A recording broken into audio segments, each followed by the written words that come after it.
Hi everyone, welcome back. I'm Rebecca and today I'm talking to you about the masks that I use. Now I'm going to leave links in the description below. They're unaffiliated for the products that I'm talking about. They come from a place called noodor.com. And the first one is this mask. I think it's called a smell rid dust and pollutant charcoal mask. And as you can see, the charcoal goes all the way around the mask.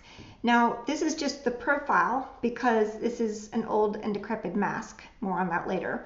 But as you can see, it opens up like that. These work very, very well, but unfortunately, the company has run out. And when I contacted them to see when they would be getting more, they said that they were not sure that they were going to be restocking them. So I got their other mask. It is a fabric mask like what we're used to, but it has a pocket on the inside for a charcoal insert that is supposed to help with absorbing the smell. I don't like giving negative reviews, but I have to on this one, and here's why. Although it does have a nose wire and it is pleated, as you can see, it doesn't really open up very much at all. But the worst part about it for me is that it leaves gaping holes in the sides of my cheeks. Let's see if I can show you what that looks like. I have my handy dandy straight pins. I'm going to pin it to my wrap. I think I have that a little bit too high, but you'll see how it works. So, use the wire. It does cover the chin, but I have these gaping holes right here where all kinds of scented air can come through, and so it's not really helpful to me to have a filter here and yet everything else can come through right here. So those are two items from noodor.com. The next one is a replacement filter that is originally designed for this.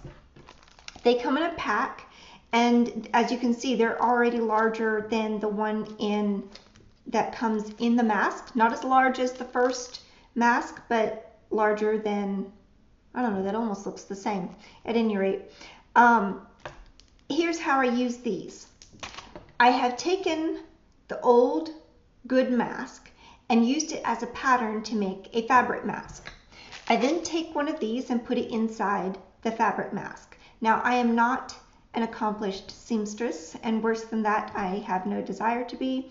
So these masks are very much make do. The problem with these is that my sensitive skin reacts to them, so I have to have a barrier between the filter and my mask, and it gets really, really complicated, which is why I don't like to use them any more than I absolutely have to. So this is one I have already made. I just used old t-shirt material. I did do a double layer for the t-shirt material because the more filtering you have, the better. I just used the nose piece from an old one and sewed it on top, used elastic, that was from one I had available. And I'll show you how this works too. So this is where it gets complicated. I have my rag on top of the filter, and now I have to put it inside the mask and then my face inside of that.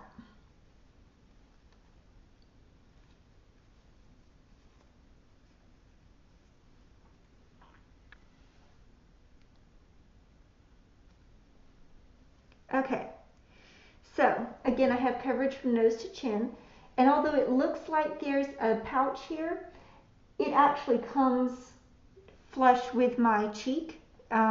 It's just, again, I'm not a very good seamstress. So it right here is where it's coming flush with my cheeks, and that's what I use, and it does indeed work. Now, I would love to know if you have found some masks that probably look better than these and work really well. If you know of some, please let us know down in the comments below. The next thing I want to do is I want to make one of those for you. Let's see what I can do.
I forgot, and I did it backwards. Okay.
Wow, now you see why I'm not an accomplished seamstress. And just for those of you who might be wondering, yes, I could have done this on a machine, but I despise machines because by the time I have the right thread with the right needle, with the right foot, with the right tension, then something's going to break and I'm going to have to rethread it all over again. It just drives me absolutely insane. So even though it takes longer by hand, the end product gets done faster if I just do it by hand than it does if I use a machine because it just drives me crazy. So this is it. Who knows, maybe the makers of the previous one will see what this poor, sad, pitiful peasant had to go through to make this, and maybe they'll get it back in stock. So let's see how this works. I hope if nothing else, to encourage you with the realization that if Rebecca can do this, anybody can do this. It requires no special skill, no talent, only a few tools, but a whole lot of patience and perseverance. Okay, so my nose piece is a little bit low, but it does come down. I've got a good sealer on my cheeks, onto my chin, and space enough for a filter. So this will be a tight one, and I think part of that has to do with how short the elastics are, but it's elastic, it'll wear out. So, okay, what comments do you have? What questions? What suggestions? I want to thank you so much for sticking around to the end. That one was kind of long, like the position of the sun changed. So thank you so much for your likes, for your comments. I appreciate all of you, and I hope to see you again soon. Bye for now.